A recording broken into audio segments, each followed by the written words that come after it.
that made us fall to our knees and worship. I wanna have the anointing that destroys every yoke. I wanna keep the presence that comes to shift the atmosphere. Nothing has changed, we just moved out of place. He's still the same, we must renew our faith. And we must get back to the point of believing.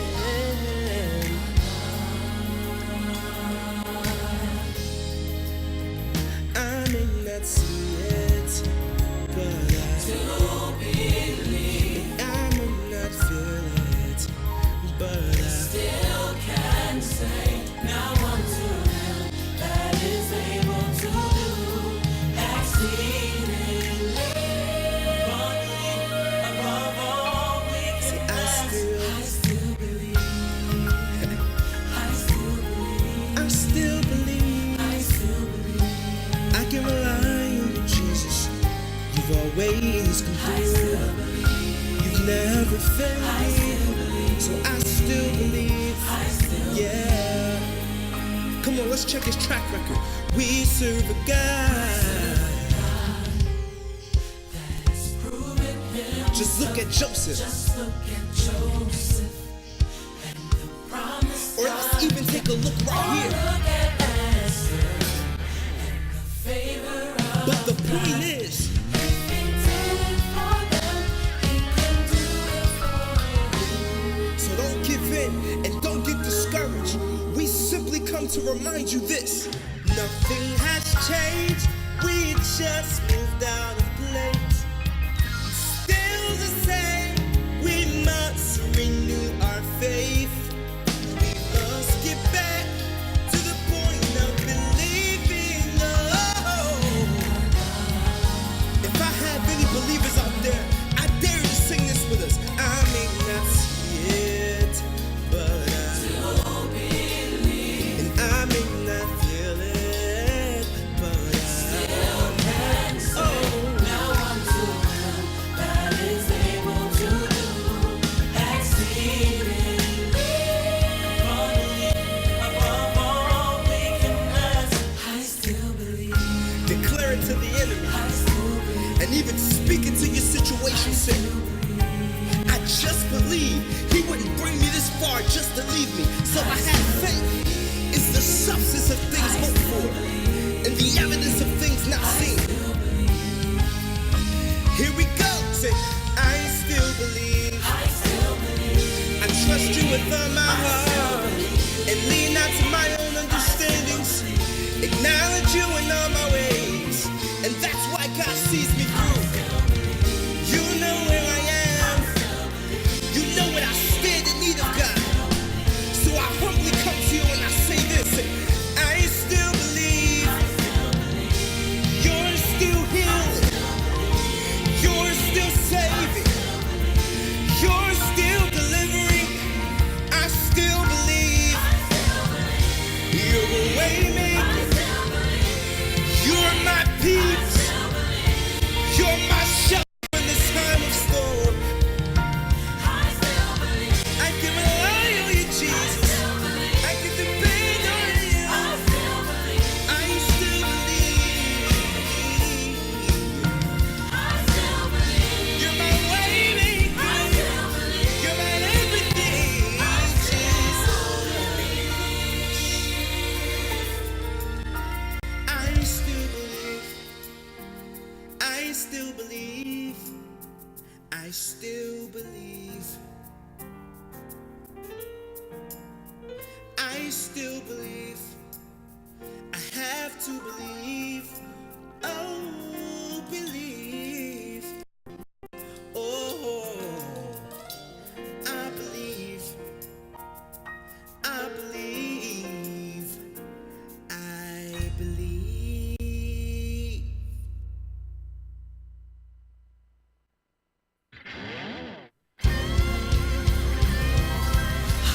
See the power that raised people from the dead.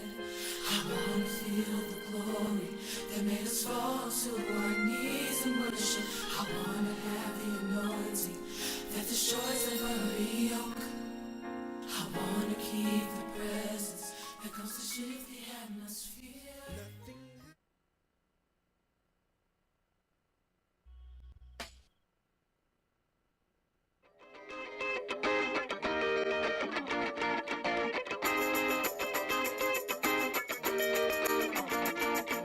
SaySo Radio, SaySo Radio. What you say, who the hottest on the airwaves? SaySo Radio, shutting down the hearsay. Who provided the hottest topics on the streets? Got the market talking about it from the DM to the V. Pass the matrix round the table like a hot potato. Step to the mic and don't let it go until you say so. You give the credit where it's due. WLVS, nothing but the truth. SaySo Radio, SaySo Radio.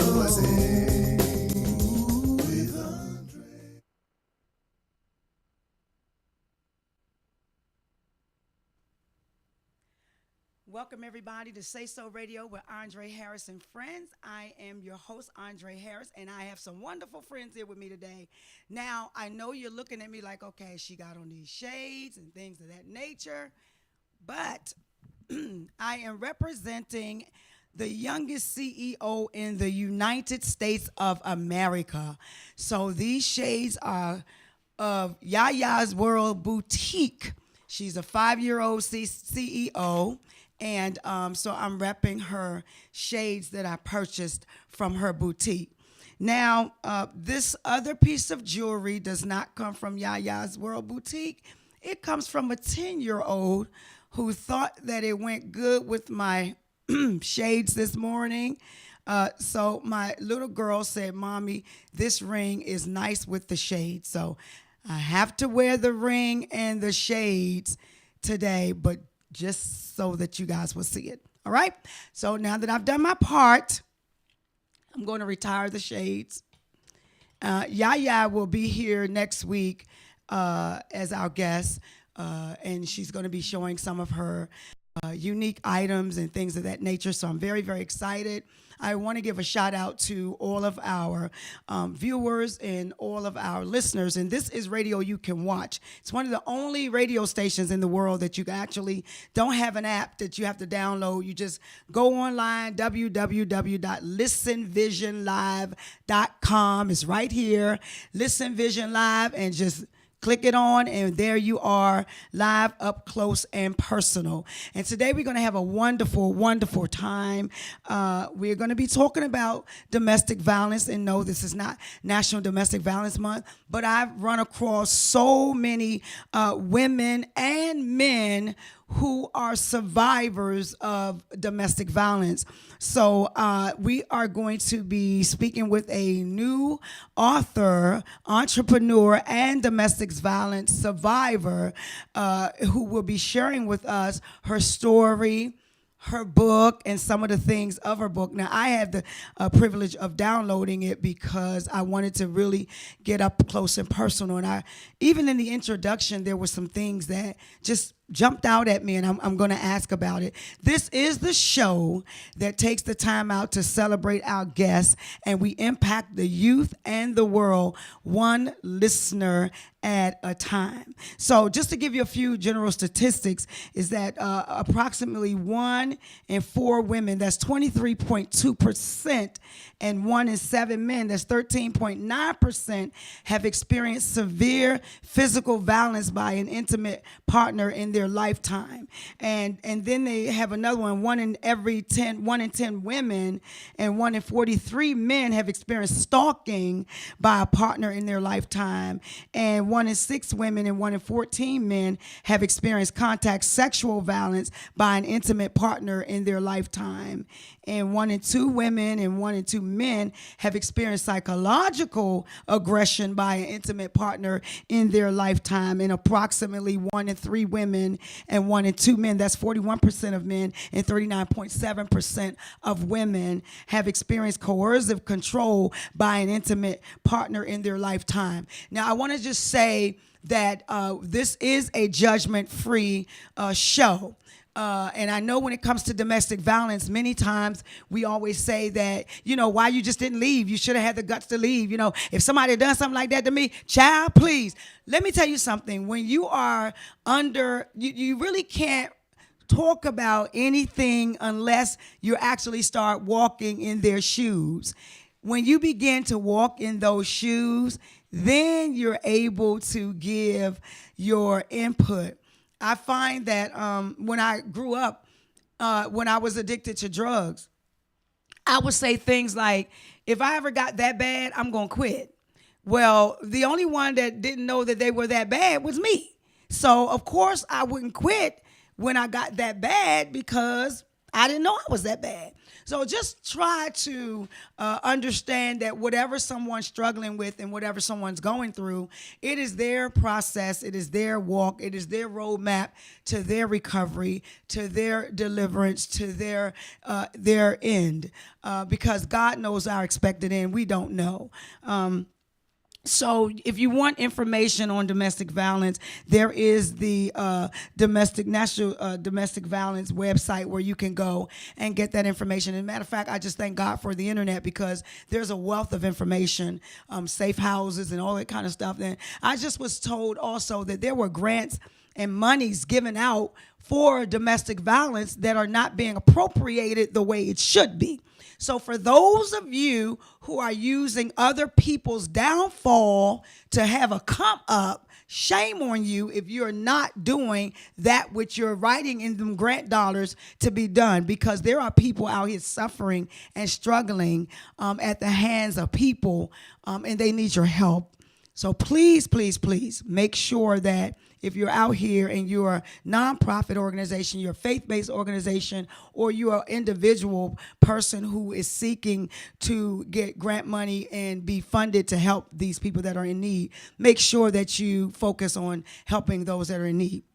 So the call-in number for our guests would be 301-442-1716. 301-442-1716.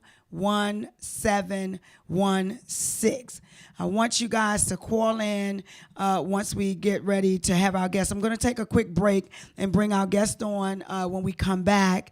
And we're going to talk to her about her new book that's going to be launching on the 18th, I believe. Is it the 18th? Tomorrow. Duh. I don't know what I'm thinking about.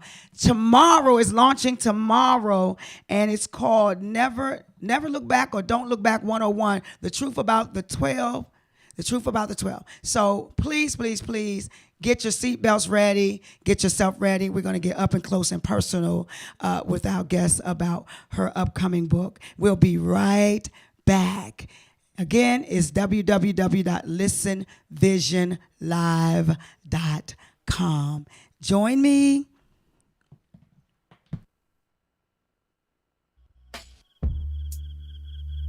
Keezy, baby.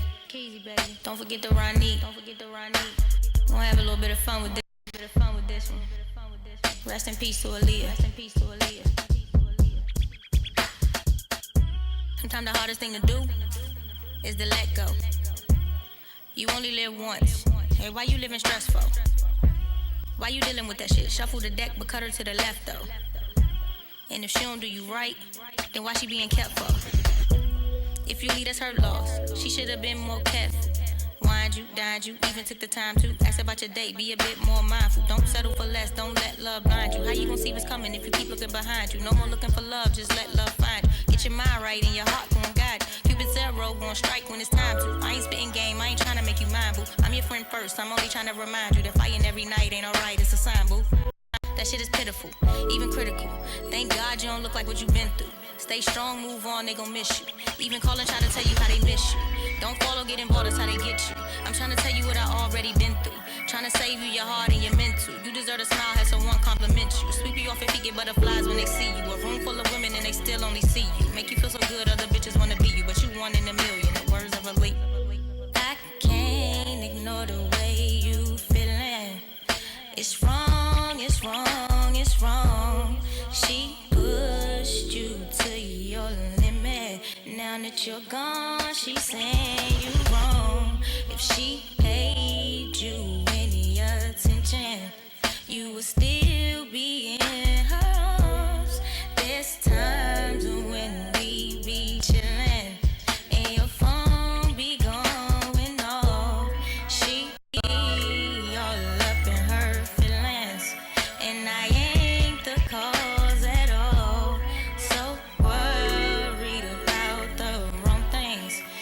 she couldn't take care. You deserve everything, loyalty and diamond rings. Somebody to treat you like a queen, show you off like fashion week. Good loving to your knees, we hold you down like you're supposed to be. Stability and security. Tell me what it's gonna be. What's it gonna be? Tell me, girl, what's it gonna be? Ski mash, money, ride our wave, where you gonna sink?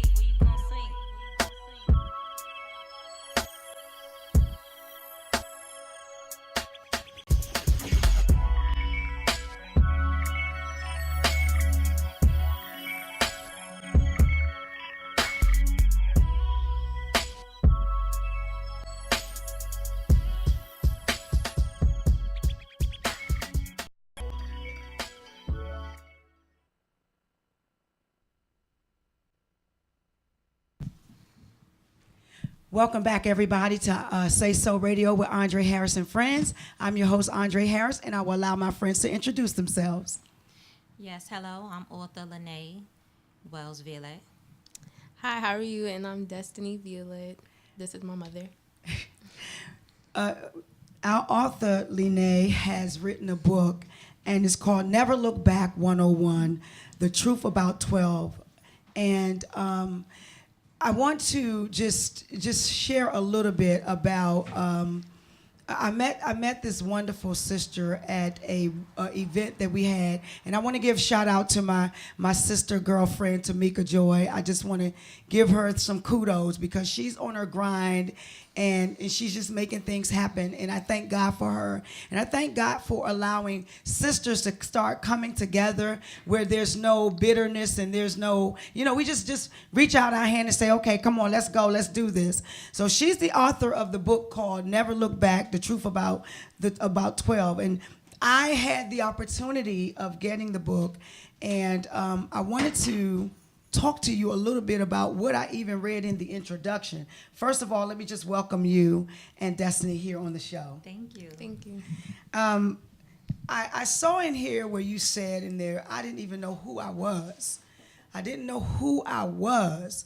Tell me, how did that even, staying in a relationship, your parents are not here, and man, this book is good. I don't want to talk about the book because I want y'all to get it. But when you said I didn't know who I was and the only way to break free was to seek refuge through God, let's talk about that. Yes, when I say I didn't know who I was, it's because when you're in a relationship with someone that is controlling and you've been involved with them for so long, it's like they manipulate you. You're being manipulated. You're already brainwashed. So, you try to stay. And then it gets to the point where you start believing that is your fault. Because that's how they make you feel, that is your fault. So, you start trying to do things to change. Okay, well, maybe if I do this or maybe if I do that, things will get better, And the truth is, it's not going to get better because truth is not the victim's fault. It's never the victim for it. It's the abuser for it. And that's their choice. So, when you don't know who you are, you're blinded. Mm-hmm. And it's not that you want to stay in a relationship. You just don't know any better because you want it to work. They make you think it's your fault. You don't want to let your friends know because you want everybody to think that your relationship is good. You have people telling you, oh, leave, it's not good. And then you be so brainwashed, you get mad at them. Mm-hmm. Because you like, oh, they don't want to see me happy. They don't want me in my relationship. So you start turning. But see, that's the form that the abuser puts you in because he wants to isolate you from everybody that he know that's going to peep his game. Mm-hmm. So you in isolation. He has you to himself. So once he has you to himself, he won. So the book, The Truth About the 12, you say that it's a platform to steer most of the domestic violence sufferers down the path of that will lead them to try to achieve their goals and of success. Yes. So I heard you say, that controlling thing, that's real big from the abuser. Yes. How did you really break free? Well, I broke free one day at a time, with lots of prayer. And then, I just started distancing myself. Like, the things that I was being controlled by, I just started distancing myself. Like, I'm going to do this, I'm going to do that. It was kind of dangerous because, when the abusers see that they're losing the control, the abuse gets more violent. So, it was just like a matter of just prayer and just trying to distance myself. It got to a point where, we weren't even speaking to one another, things like that. So one day I just made the choice. I was like, this is it. I have to do it not only for myself, but for my children, because my children were suffering because they were seeing all of these things going on, and then they feel helpless because they can't do anything, Mm-hmm. So, we all felt defeated. So I made the choice, not only for myself, but mainly for my children. According to the domestic violence statistics, it says that approximately 3,500 to 4,000 children witness fatal family violence each year in the U.S. And so I want to talk to Destiny a little bit, if I can. Destiny, what was your life like witnessing that with your mom? It was hard because that's my mom. That's the person that take care of me, make sure I have a roof over my head. And it hurt to see my mom, going through a lot.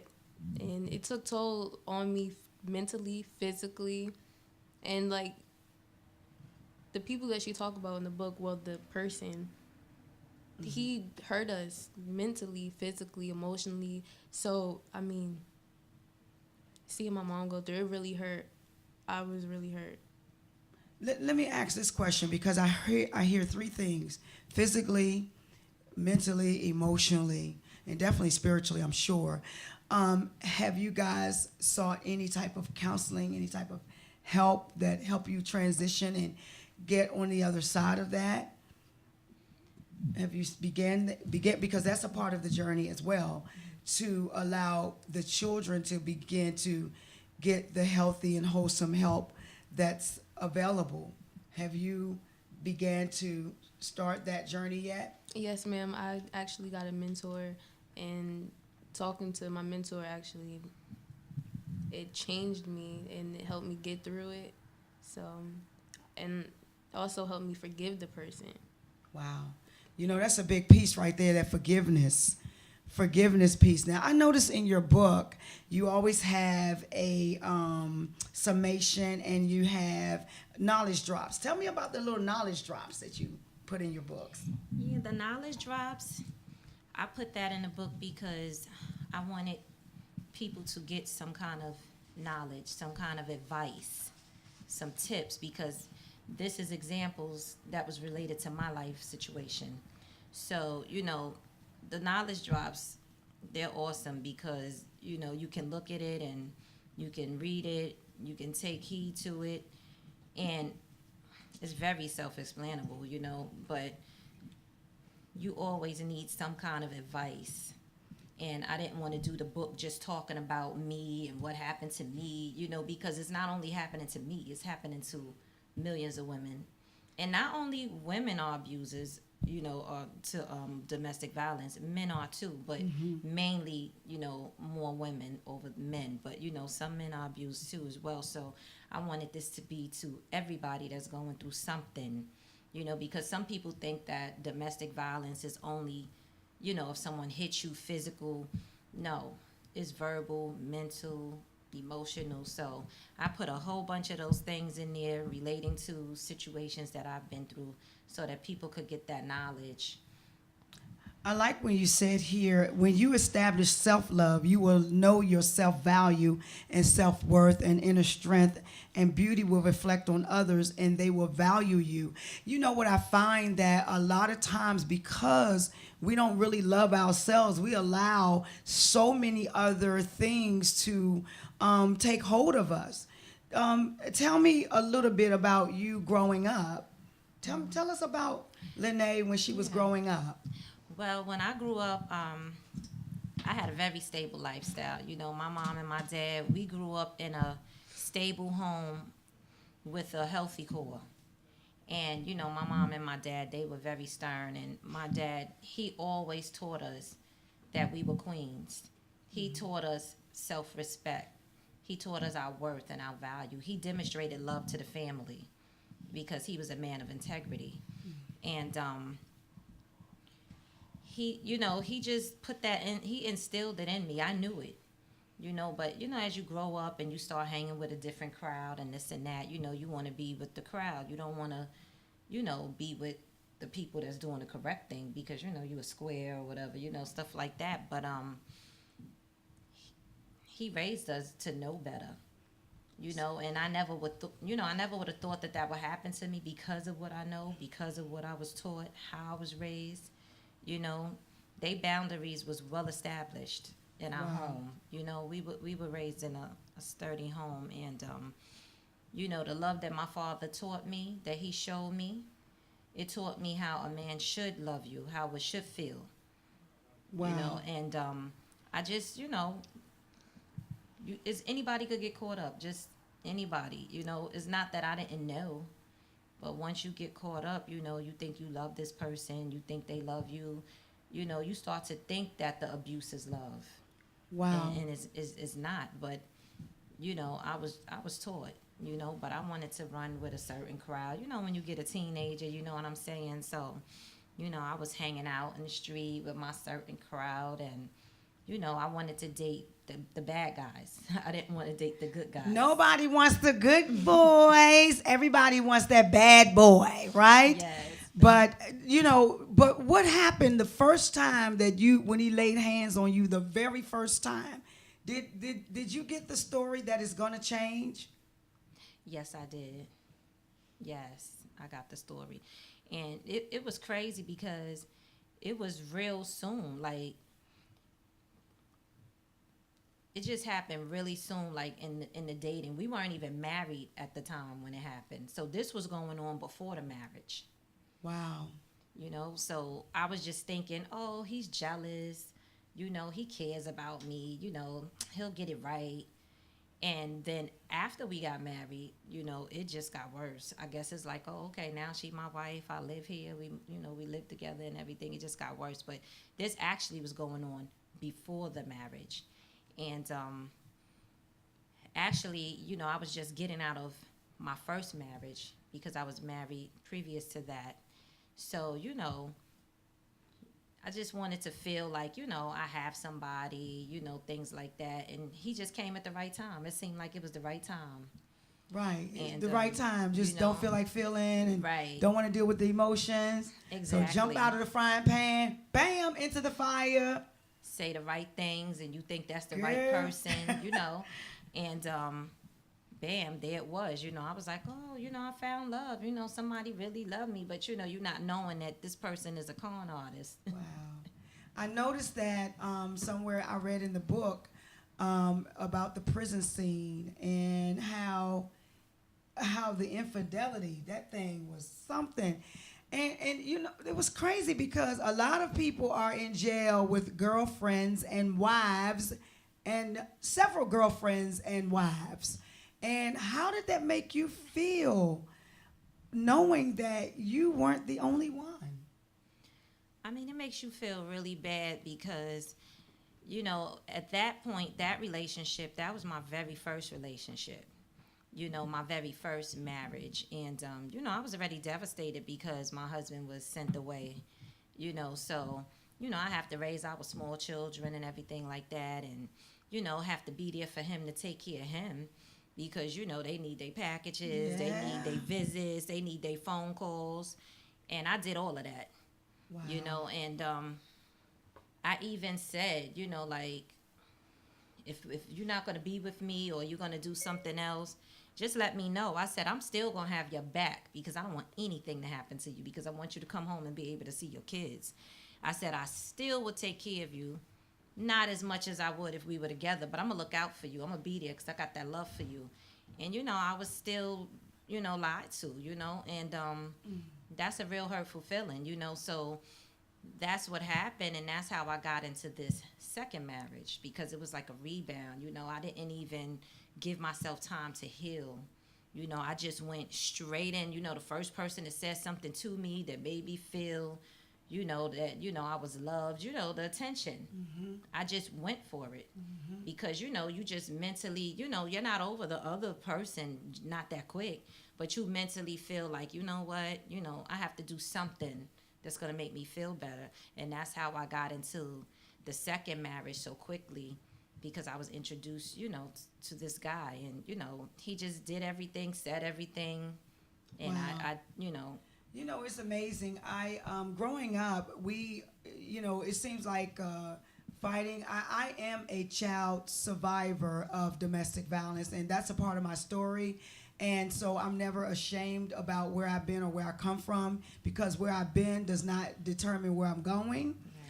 In fact, is a platform for where God is using us. But growing up, I watched my mother get abused, and how we had to run over to my family's house a lot, and how even with that, I was unable to properly decide on, Lene, what kind of man was good for me. Unlike you, your story is so unique because you grew up with your father, giving you positive affirmations. Dang, I sure wish I had that, because I didn't have that. And I grew up watching the women mess with married men, so I'll be the other woman was the end thing. And watching my mom get abused on a regular all the time, and then we would get kicked out, and then she would go back, and then we would get kicked out again, and she would go back again. I did not have this person is not good for you. So when you hollered at me or whatever, hell, that was normal for us. When you left me and then came back, that was normal. I knew that. When you cheated on me and came back, it was normal. I grew up on all of that. And then now with my own daughters and my adult daughters, I was not able to give them anything because I was not able to get anything. As a direct result, my daughter ended up in different types of relationships. But today, I'm able to give positive affirmations. I'm able to say you're a queen. My 17-year-old, I do a lot and try to instill a lot, because you don't need to look for nobody for nothing, because you have parents who love you. You have a mother who's going to make it happen, and by way of not degrading herself or degrading yourself. And I'm just so amazed at your life, and I'm amazed at where you're going and what's going to happen as a direct result of your book, because it lets me know that domestic violence happens to anybody. It don't have a color. It doesn't have a financial background. It does not have a whether or not you live in a hut or castle or mansion. Domestic violence doesn't have a face. It just it just happen. It could happen to anybody. You said it. Your father gave you positive affirmation. You knew what to do, and yet you were falling into this. How do you think your parents felt if they only knew? Well, before my parents passed away, they knew. And, I would try to, keep it from them, but they would know. They would know, because they know how my whole demeanor was different. So they would know. And, my mom, she was like, high horsed it or whatever, so she didn't care. She's ready to fight. She ready to jump on him. I'm gonna kill you. I'm gonna do this. I'm gonna do that. She don't care. My dad, he was like a little more laid back about it. So they kind of like said things and did little things, but they kind of like tried to stay out of it, because at the same time, like I said, when I said I didn't know who I was, I didn't realize that I was in domestic violence until I got out the situation. Wow. Because it becomes so normal. You think, I looked at it like, oh, we just fighting, that's what we do.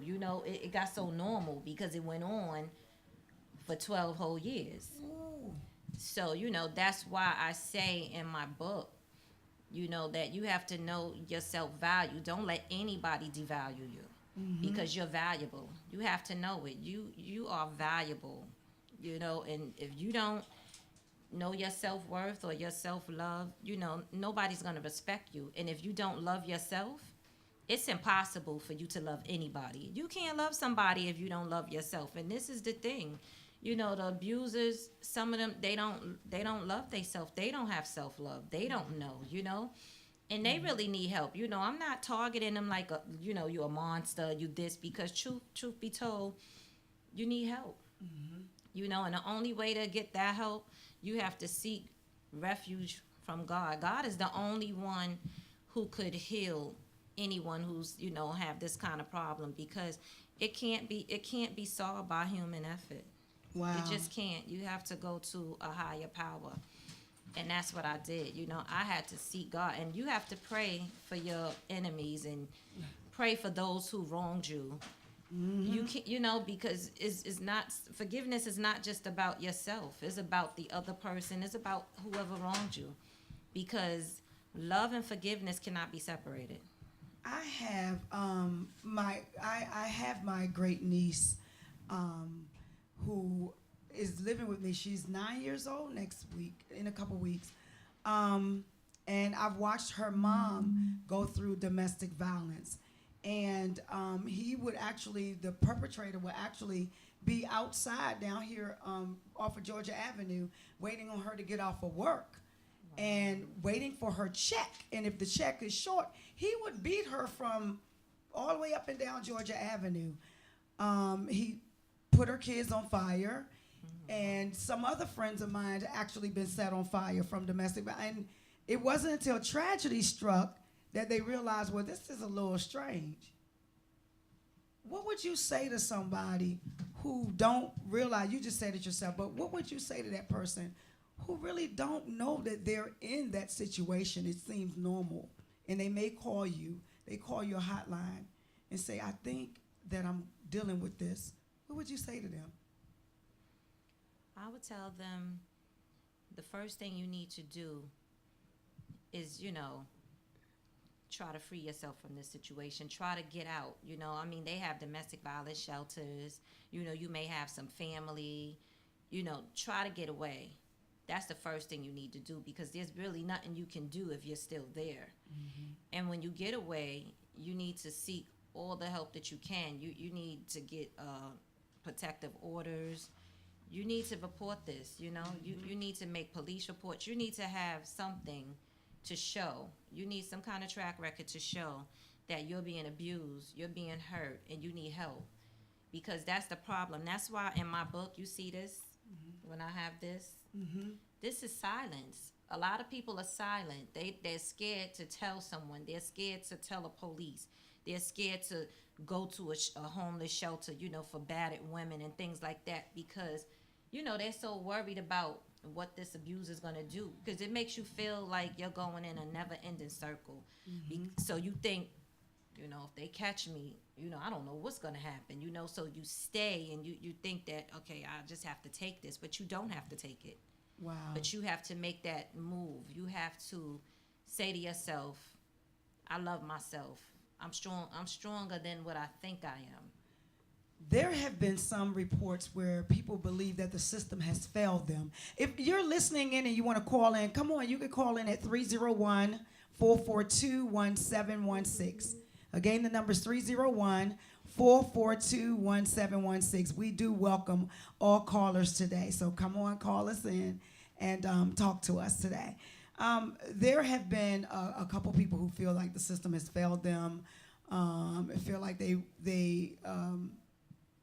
went to the police and, the police believed the husband and things like that, or told him there's nothing they can do. Are those real live cases that have happened like that before, that you know of? Have happened to you before? Well, similar, like, I called the police before, and, when the police come, they want both sides of the story, and the perpetrator will lie and say, no, it's not like that, things like that. So they, if you don't speak up and say, no, it is like that, then the police kind of like try to just talk to him, talk to you, and they don't do anything. But even when you do speak up and say, this is happening, what they want to tell you, well, this is what you need to do. you need to go down to the local courthouse and file a protective order. They'll just tell you something. But the only way that they really take a little action is if you actually tell them that this person has put their hands on you. If you don't say they put their hands on you at that moment, or when you were calling, then they're not going to do anything. If you say they put their hands on you, they will take them. Okay. But see, if you just say, yeah, we were fighting, this happens all the time, and they're not going to do anything. But if you do say that they put their hand on you at that time that you called them, they're taking them. Okay. But a lot of us don't say it because you start feeling, I don't want to see him go to jail. It's not that serious. You think you just want to call the police just to scare them, so you'll, change the story up when the police come. That's a lot of stories, but they will do something, but the thing is, you have to keep moving. You can't just say, okay, well, he told me to go down to the local courthouse and you don't go. No, you need to go. You have to go. And even though, protective orders and things like that is just a piece of paper, you know what I'm saying? Because that's what a lot of people think. They say, well, I don't care. That's just a piece of paper. And true. But at least you have something. Because when you don't have something, it's not that they don't believe you. It's really no track record. So you have to have some kind of police reports. You have to have something. Because that's when they don't believe you. But when you have something, they will do something, but you have to work with them.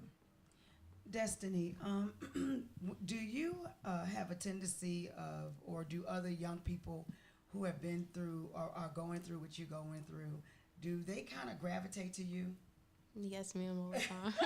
Yes, they do. So what do you do about that? Because I know you get a lot of stories. I give them advice. I try to, I don't know how to say it, but I give them advice, and I always talk, about mentally, physically, emotionally, tell someone, because physically, when I was going through with my mom, I wasn't there. I was not eating. I lost so much weight. I did not eat. My hygiene, it just wasn't there. Wow. I wouldn't, only Monday through Friday I would take showers because school, then Saturday, Sunday, just in the bed. Mentally, I didn't know who I was, and I didn't believe in God. I would pray. I didn't believe in God, but it was just so much, and suicide also came into play, and that's serious suicide, because I was suicidal, and I didn't necessarily want to kill myself. I don't believe suicidal people want to necessarily kill themselves, but I wanted to end the pain, and I felt like suicide was the only way out. But thank God, and emotionally, I was just all over the place. Some days I would be happy because he wasn't, doing all that crazy stuff. Then the next days, you hear cursing, fighting, and different people coming in and out the house, talking in your car. It was so much, but I tend to tell them, just pray. And you could talk to me. There's someone out there that's gonna listen. Wow. So you pretty much felt like you were closed in, with nowhere to go. Yes, I felt like I lost my mom. I didn't like my mom. I was gonna ask you that was the next question. Did you feel like you were gonna rebel against your mother? I did. You did. I did. And did you feel like, please, you couldn't protect me? So I wish you would. That's how I felt. I felt like that with my mother when, I got rebellious, and I felt like, please, you didn't even stop him from hitting you. I wish you would hit me again, but we friends today. Yeah. But I wanted to, because most people don't really get down to the nitty gritty about that emotional pail of baggage that's there. And for real, we gotta come out of it. We got to, because it will manifest itself in other ways. And so I'm so grateful that you do have a mentor, and I'm so grateful that when you see it happening with someone else, you're able to be a light in someone else's dark life, because it's a dark place. It's a dark place, and until somebody lives it, they could never know how dark it really is. I say start with forgiveness, and I've learned I couldn't be mad at him. So I was mad at him, and I didn't forgive him, but I forgave him, and I felt like a tiny bit of weight off my shoulders. But then I started to become closer with God, and I was like, I should be mad at the devil because he was misleading. He was misleading everyone, and everyone in the house was at it. Like, no one got along. Wow. And it was just nothing but the devil. And I prayed. I read my Bible every day. Wow. I don't think even my mom even know that, but I still do. I read the Bible. I read my Bible every day still. That's good. You're supposed to. That's good. That's real good. We're going to take a quick break, and then we'll come back with some. I want you to talk about the rights, and then where we could find your book. And I do know that you are an entrepreneur. This is the hair queen, y'all. She said all that hair. Shouldn't say that around my daughter. She said all that hair. And we want to get her website, your contact information, and some final words before we move on for our 12 o'clock show, because I see my friends are here. So we'll just take a quick break, and we'll come right back, and we're going to end our show with Lene Valet, where she tells us her rights. I want you to read this a little bit about their rights as a human being, just a few, where they can get your book from tomorrow, and where they can contact you at for more information about you and Destiny, where we can reach you at as well. For the young people, is that all right? That's all right. We'll be right back in a few seconds.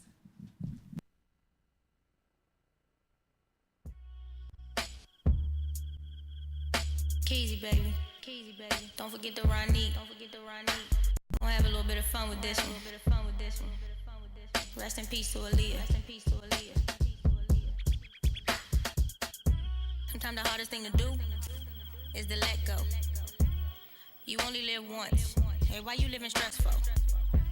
Why you dealing with that shit? Shuffle the deck, but cut her to the left, though. And if she don't do you right, then why she being kept for? If you lead us her loss, she should have been more careful.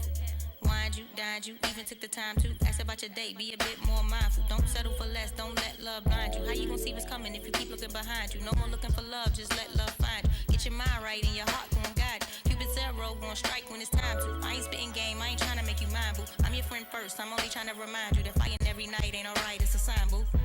That shit is pitiful, even critical. Thank God you don't look like what you've been through. Stay strong, move on, they gon' miss you. Even calling, try to tell you how they miss you. Don't get involved, that's how they get you. I'm trying to tell you what I already been through. Trying to save you your heart and your mental. You deserve a smile, have someone compliment you. Sweep you off your feet, get butterflies when they see you. A room full of women and they still only see you. Make you feel so good, other bitches wanna be you, but you one in a million. The words of a leap. I can't ignore the way you feeling. It's wrong, it's wrong, it's wrong. She pushed you to your limit. Now that you're gone, she's saying you wrong. If she paid you any attention, you would still be in her arms. There's times when we be chillin', and your phone be going off. She be all up in her feelings, and I ain't the cause at all. So worried about the wrong thing.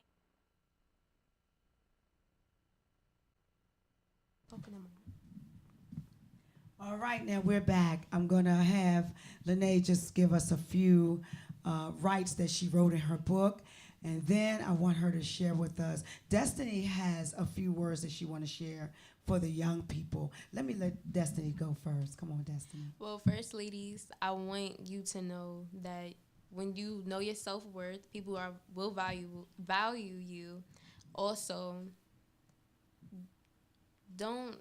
if a God want to put his hands on you, that should be it. Like, don't ever think by him hitting you is gonna, do anything, or I don't know, he loves you or whatever.